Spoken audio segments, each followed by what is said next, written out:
Assalamualaikum warahmatullahi wabarakatuh. Jumpa lagi dengan saya Ridwan di channel The Ridwan Official. Mohon maaf di beberapa waktu kemarin tidak mengupload di YouTube karena kemarin sakit.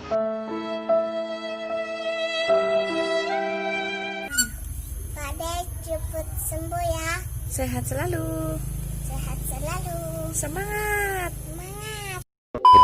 Jadi di video kali ini saya ingin mencoba mengulas tentang Yamaha Mio, sejarah Yamaha Mio. Perlu kita ketahui saat ini memang motor matic itu dengan berbagai varian dan merek merupakan ya rajanya lah di jalan raya di Indonesia. Karena apa? Mungkin karena mudah, praktis, kemudian ya enak, nggak capek dipakai. Jadi itulah yang mungkin membuat jadi pilihan banyak orang. Maka nggak heran penjualan motor matic dengan berbagai variannya itu kalau tidak salah persentasenya mungkin antara 70 sampai dengan 80% penjualan motor secara nasional, ya. Itu motor matic. Nah, berbicara dengan motor matic ini, maka kita tidak lepas dengan peran Yamaha, terutama Yamaha Indonesia Motor Manufaktur, ya, atau disebut dengan YIM. Khususnya adalah salah satu produknya adalah Yamaha Mio. Motor matic ini lahir pada tahun kalau tidak salah tahun 2003, kemudian menjadi model pembuka stuk motor matic yang diterima oleh pasar, yang diterima secara luas oleh pasar. Bahkan Mio itu pernah mengantarkan Yamaha menjadi penguasa motor atau penguasa pasar roda 2 di Indonesia pada tahun 2004 dan seterusnya, 2005 kalau tidak salah. Nah, sebenarnya sih motor matic pertama itu kalau menurut saya motor matic pertama Yamaha itu kalau tidak salah adalah Yamaha Nuvo atau disebut sama teman-teman itu Nuvo Lele. Nah, saat ini memang di tahun 2020 ini lucu nih, Nuvo Lele itu diburu banyak orang, bahkan sampai di Malaysia. Jadi sebenarnya Yamaha Mio itu pada awalnya itu didesain untuk dipakai oleh kaum perempuan. Bahkan dulu kalau tidak salah saya slogannya adalah wanita jangan mau ketinggalan. Mami sudah bilang wanita tidak pantas bawa motor sendiri. Tapi zaman sudah berubah, wanita pun sudah maju. Buat apa beli motor? Bisa naik angkot. Papi, ini Mio bagus deh. Kita beli buat Ernanda ya. Nah, itu wanita sudah maju. Oh, Mio muat ya. Yamaha Mio, jangan mau ketinggalan. Kalau tidak salah itu, dulu bintang iklannya Bu Hebring. Ternyata tujuan Yamaha memproduksi Yamaha Mio itu untuk kaum perempuan, ternyata diterima pasar, bahkan banyakan yang peminatnya kaum laki-laki. Nah, ini semua terserah pasar. Bahkan sempat terjadi perdebatan ini kalau tidak ini waktu itu ya, namanya ada konsumen yang datang ke dealer, suami istri, dia datang ke dealer, saya tawarkan motor Yamaha Jupiter kala itu kalau tidak salah, kala itu dia tawarkan Yamaha Jupiter, cuman dia nggak mau, dia pengennya, mas saya pengen yang ini aja, kata suaminya. Kok Mio pak? Iya saya pengen yang ini aja, ini mudah, ini praktis, ini enak, ini nggak capek dibawa jalan, kakinya nggak perlu injek-injek pedal gigi ataupun rem, hanya gas sama rem aja.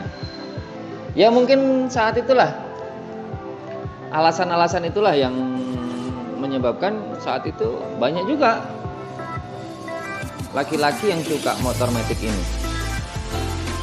Bahkan di 2004, 2005, 2006, 2007, 2008 itu Mio itu kalau tidak salah saya banyak yang dipakai laki-laki. Dan iklan yang pertama yang dipakai slogan wanita jangan mau ketinggalan itu, bahkan kalau tidak salah saya itu ada iklan sampai motor Mio itu digunakan untuk jumping-jumping. Nah, untuk jumping-jumping. Jadi perkembangan Yamaha Mio pada saat itu saya ingat betul itu menggeser porsinya motor bebek. Jadi di Yamaha sendiri itu motor Yamaha Jupiter, Yamaha Vega itu agak tergeser populasinya dengan Yamaha Mio. Jadi Yamaha Mio ini wah tumbuh, betul-betul tumbuh.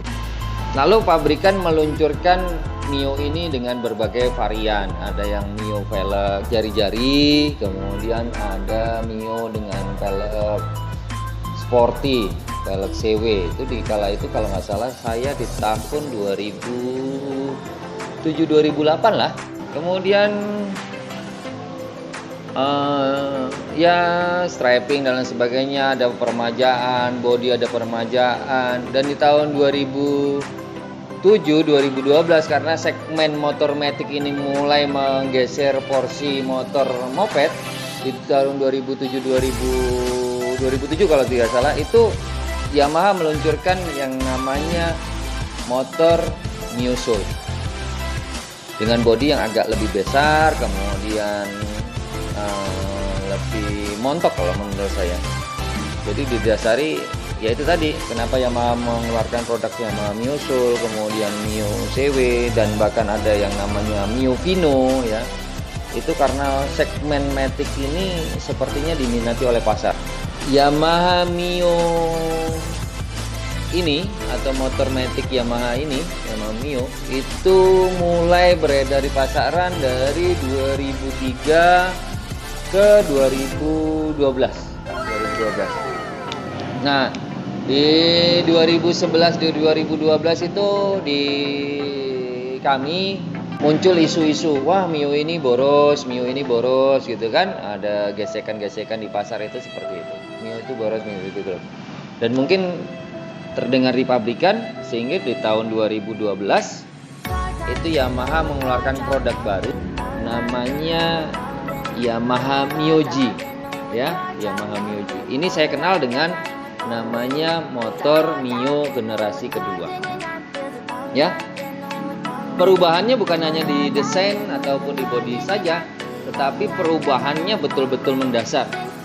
Kenapa saya bilang betul-betul mendasar? Karena ubahannya itu sistem penggunaan bahan bakarnya menggunakan teknologi YMZ-FI. Dan kemudian ada teknologi balap yang disematkan di sana, yaitu penggunaan diasil silinder dan forget piston. Nah, kita generasi pertama kita sebut namanya Mio Karbu ya. Jadi generasi kedua Mio J ini diklaim lebih hemat 30% penggunaan bahan bakarnya dibanding dengan Mio edisi pertama atau Mio Karbu. Kenapa? Karena penggunaan YMZ-FI ini, teknologi injeksi ini, penyemprotan bahan bakarnya diatur oleh ECU. Kemudian spraynya atau semprotan yang dihasilkan itu lebih berkabut sehingga pembakarannya lebih sempurna. Kemudian ramah lingkungan juga, ya standar Euro 2 kalau tidak salah saya. Nah, is magic slogan Yamaha Mio J kala itu. Dengan teknologi YMZ-FI ini Yamaha mengklaim penggunaan bahan bakarnya lebih hemat 30% dibandingkan dengan motor Mio generasi pertama atau Mio Karbu. Kemudian ini juga diklaim lebih hemat 7 sampai dengan 10% dibandingkan dengan teknologi injeksi yang konvensional. Performanya Mio J ini kuat. Kenapa? Karena menggunakan teknologi diasil silinder atau tidak memakai liner besi dan juga tanpa pelapis atau coating pada dinding silindernya. Jadi ketika gesekan ya piston dan silinder ini diklaim Yamaha lebih kuat. Bahan silindernya ini lebih kuat. Jadi efek kikisnya atau efek ausnya lebih lama. Yamaha berani mengklaim atau memberikan garansi keausannya 5 tahun. Lama kan? 5 tahun. Nah, jadi kalau misalnya Mio Karbu itu misalnya gesek itu harus di liner. Kalau ini tanpa lineran. Diklaim Yamaha 5 tahun aman. Jadi diberikan garansi 5 tahun. Nah, kalau di teknologi seperti ini di motor lainnya juga ada. Kalau di Suzuki kalau tidak salah ada teknologi yang namanya scam. Kalau di Honda itu apa ya?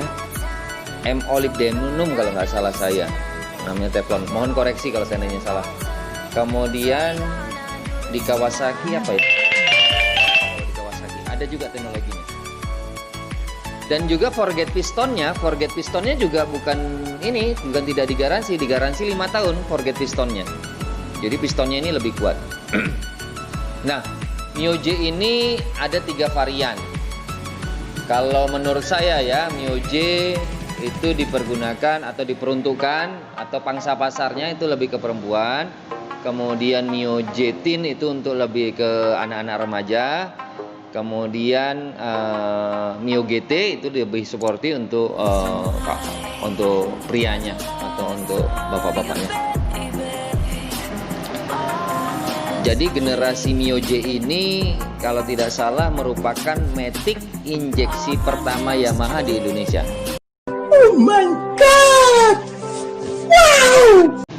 Jadi munculnya Mio J ini di tahun 2012 sampai 2014. Nah, di tahun 2014 akhir kalau tidak salah itu muncul generasi ketiga.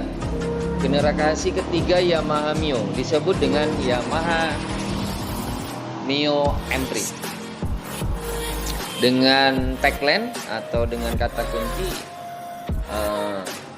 gaya keren, irit, dan juga tangguh. Kembali lagi Yamaha melakukan perubahan mendasar di produk satu ini. Apa perubahan mendasarnya? Kapasitas cc-nya ditambah dari yang 113 menjadi 125 cc. Kemudian disematkan juga teknologi Blue Core sehingga penggunaan bahan bakarnya itu 50% lebih irit dibandingkan dengan Mio karburator, ya. Kalau tadi Mio J 30% lebih irit, sekarang Mio M3 50% lebih irit dibandingkan Mio karburator atau Mio generasi pertama. Dan desain body sportinya juga diperjelas lagi. Jadi banyak banget ini keunggulan atau perbedaan Yamaha Mio M3 ini dengan generasi sebelumnya. Ini saya coba kupas sedikit ya. Ini diantaranya nih, bodinya tetap ringan, ya. Beratnya kalau tidak salah saya hanya 94 kilo. Jadi lebih ringan dibanding sekelasnya, tipe sekelasnya. Kalau tidak salah antara 2-4 kilo. Jadi dia lebih ringan dibandingkan tipe sekelasnya. Kemudian ada smart lock system yang hanya difungsikannya ini smart lock system yang hanya difungsikan dengan satu jari saja. Nah, mungkin kalau ini bahasa sederhananya handremnya itu hanya dipergunakan dengan satu jari saja. Ini kegunaannya untuk apa? Kalau misalnya kita berhenti di tanjakan atau di posisi agak turunan gitu kan. Kalau kita berhenti di situ, kita menahan kaki ini kan agak berat. Misalnya contoh di lampu merah di pas yang agak turun, kita menahan kaki ini kan agak berat. Kalau kita standar samping mesinnya mati. Nah, ya, kalau misalnya kita tahan, kaki kita mungkin agak berat. Kemudian ada fitur lainnya. Namanya lampu eco indikator. Jadi lampu indikator ini menyala hijau saat kita berkendara. Itu akan mengakibatkan konsumsi bahan bakar kita itu jauh lebih irit. Kalau seandainya kita berkendara dengan lampu indikator eco indikatornya menyala. Kemudian ada lagi tambahan fitur stop and start system atau triple S kalau saya bilang. Fitur canggih ini membuat mesin otomatis berhenti. Ketika misalnya contoh kita berjalan sekian kilo di lampu merah, sambil nunggu lampu merah, motor biarkan 5 detik motor mati, ya. Itu ada fiturnya. Dan kita cukup mengaktifkan motor itu atau menghidupkan motornya dengan menekan tuas gas sebentar. Langsung nyala. Dan ada juga advance system. kunci kontak multifungsi. Kalau saya bilang multifungsi. Kenapa? Misalnya ini ada remote ini sebagai penunjuk atau answer back system kita. Kalau misalnya kita parkir di pasar yang ramai, kita nggak tahu, wah motor kita tadi lupa taruh di mana. Kita pencet aja remote-nya. Nah, nanti ada advanced sistemnya, ada answer back sistemnya. Kita tahu, oh itu motor kita. Kemudian di Mio M3 ini multifungsi juga. Buka jok bukan dari belakang lagi, jadi kita tidak perlu merubah posisi anak kunci kita untuk membuka jok, membuka bagasi. Kadang-kadang ini nih, kelupaan ibu-ibu terutama di pasar nih. Dia mau ngambil dompet di dalam bagasinya, dia buka kunci joknya, dipindahkan, begitu ditutup, dia jalan lagi. Kuncinya ketinggalan, jadi hilang. Jadi kalau di Mio M3 ini tidak perlu memindahkan anak kunci untuk membuka jok. Kemudian bagasinya juga luas. Kapasitas tangki bahan bakarnya juga diperbesar dibandingkan Mio yang pertama. Kapasitas tangkinya menjadi 4,2 liter. Bannya juga tapaknya lebih lebar, sehingga untuk bermanuver di jalanan yang macet itu lebih enak. Nah, yang paling mantap menurut saya adalah CC-nya. CC-nya 125. Ini paling besar di kelasnya. Jadi kalau untuk tanjakan itu tidak ngos-ngosan. Tanjakan begitu ngos-ngos. Dengan CC 125 itu ini juga irit. Kenapa? Karena ada teknologi Bluetooth. Jadi menurut saya yang mantap itu adalah 125 cc-nya. Ada yang lupa. Ground clearance atau tingginya motor dari tanah. Kalau Mio M3 ini dia jauh lebih tinggi. Dia selain jauh lebih tinggi, yang saya perhatikan itu ini gantungan mesin atau gantungan untuk belting ya, gantungan untuk belting. Kemudian ini ada besi. Kalau Mio M3 itu ada besinya. Jadi kalau seandainya kena polisi tidur itu yang terkena duluan adalah besi, bukan gantungan beltingnya.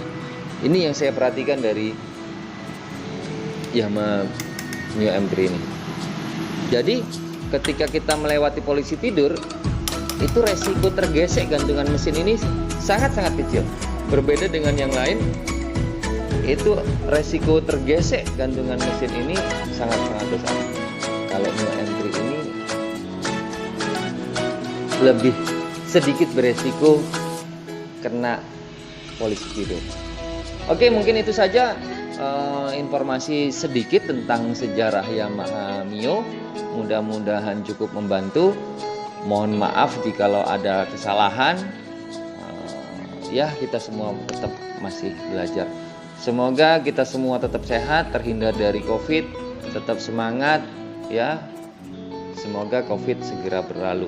Amin, amin ya rabbal alamin. Wassalamualaikum warahmatullahi wabarakatuh. Salam.